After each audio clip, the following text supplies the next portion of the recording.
Father in heaven, I salute you for your courage, efforts for change, hard work, as we quest for a peaceful and prosperous Zimbabwe. Indakati handidiropa handisi kuda kuenda kumaoko angu nokutapedza basa repanapa tenda kuna baba. Vanondichambisa ndakakupa mukana wakaite netarenda randakakupa. Ndofana kuti baba ndakayambutsa nyika. Pakanga pasina mabasa makambani akavhura. Painzi hapana basa pakuzi hapana munhu. Imi toda kutiti Mwari pakanga pane marodzi akanga ane mapothole ndakanogadzira akava mahighway. Pakanga pane zvitoro zvakanga zvichibata vanhu chibharo ndakanozvigadzira ndikabvisa upinya. Mitengo ikatanga kugadzirika. Zvinofana kuva nemutungamiri. Kwete ndakauraya vatatu. Ndakapfura vana. Ndakasunga vana vanetsa. Uri hai. Upenyu ndehwaMwari. Let us appreciate gratitude to everyone. I'm here to salute Gogo Chiera. Salute kuna Gogo Chiera. Salute kuna Gogo Chiera. Vakabata kubata kwakanaka. Vakarwa kurwa kwakanaka. Vakabata rutendo. Up to the last minute.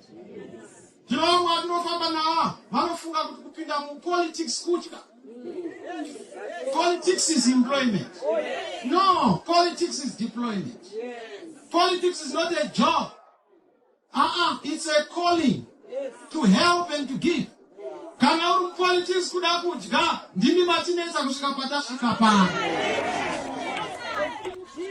Isu toda kupinda politics kushandura upenyu kubatsira chi, kufamba nechi, kugara kuchi, kuchiremekedza chi, kuchisimudzira upenyu hwechi.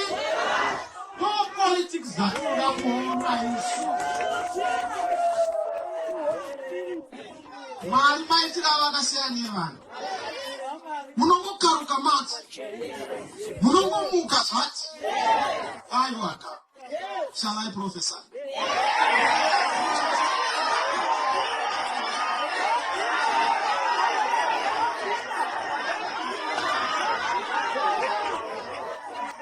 Musaore moyo. Musarase tariro. Zwai chokwadi chokuti Mwari netariro yakanyatsa. Kana Mwari vakati zvinoita. Asi kana zviri zvemunhu hazviiti. But kana zviri zvaMwari zvinoita. Saka mazira andinoita ndekuti zvingaoma zvingarema. Asi zvinoita. And ndinokutendai vana veZimbabwe. Ndinokutendai the lives of Gogo Chiera. I can never be able to thank you. Commitment yenyu to peace. Zimbabwe is a peace loving. Vamoti no, ngavitezwe kuMozambique, muri kuita semukuru wedu. Isu tinonzwa denga. Fambe tere. Kuti Mwari muri kuti chii? Fambe tobvunza mweya. Kuti Mwari muri kuti chii? Fambe tonzwa denga riri kuti chii? I can tell you kuti hatisi kure. Mviro dzamuri kuona idzi. Mugomo mune makudo. Ari kuratidza mimba iyo. Kurakidza kuti wada kukona. Newe tsoko. Zvino uchapona here? Newe ingwe. Zvino uchapona here? Unokonewa chete. All Zimbabweans, thank you very much. Pana ndikuona ari kungopoza zvakadero. Unoona munhu anotataura kubva mangwanani kusvika manheru. Kuopoza opposition. Kuda kuva alternative yealternative. Munhu akadaro kurwara pfungwa uye ari kubatsira uyo aripoyo nokuseri. Zvinoisa hatinetseke nevanhu vakadaro. We ignore such nonsense. Isusu we focus on the sense and direction yatinayo. Musanetseka hama dzangu. Nyika inoi isu hatisi kuda kuitonga. Hakuna wakapara mhosva. Toda kuitungamirira. So vamwe vangati tinokutongai kurasika nokuti whatever you don't know the purpose of your abuse. Ukapuwa pfuma usingazive purpose, uno-abuse. Ukapuwa nyika usingazive purpose, uno-abuse. But ukapuwa simba authority and responsibility, which is our purpose, you won't abuse it. Allow us. Wanamkana wenguwa itakwana, gogochera, effort is not in vain. It's an investment.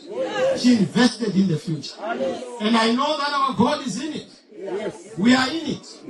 You are in it. And nobody has ever fought with God and won. Hakuna unorwana Mwari akakunda. Ilikutonakirwa nenyika. Go. We have done our best. God bless you. God bless your efforts. Your name is in the annals of history. Wakaenda wanachangirai, wanangomo, wanachongogara, wakahwira kuti nyika igare zvakanaka. We join you in this effort, in this life. Kuramba tiendera mberi zvamaishuvira kuti zviende mberi. Rest in peace. Valangokolo. Tawe lematawe. Gamba remagamba. Go well, go. We love you. Tinoziva vhoti yenyu haiori. Vhoti yenyu yamakacheta, makatocheta, haidzokere kumashure. Tinotenda gogo. God bless you. God bless you all. Maita basa. Tinotenda.